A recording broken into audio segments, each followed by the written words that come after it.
So why should we be looking at bio-LNG as a viable replacement to existing fuels?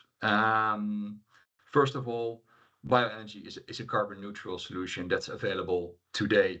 And I think this is a critical point. It's expected that long-haul transport will use a mix of biofuels, hydrogen and hydrogen-derived fuels.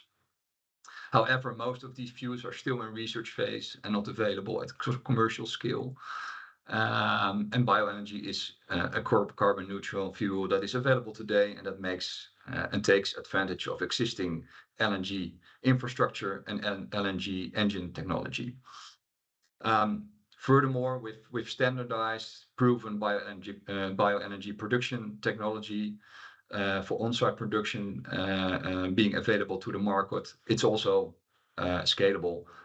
Again, Chris, this is something you mentioned. That's the economies of numbers, which can also do a lot in this world. Just to give you an idea, just for the sake of discussion, if throughout Europe, every 100 kilometers, a bio-LNG plant in the size of what we have in Amsterdam would be built, which is not unrealistic, I would say. This would already serve for 50% of the combined LNG demand in heavy-duty trucking and shipping in 2030. So it's not a crazy idea, I believe.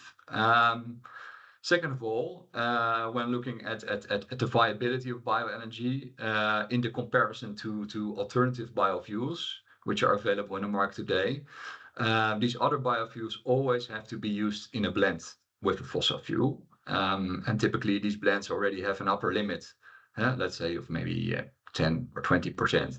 And the beauty of bio-LNG is that you can use it in its pure form.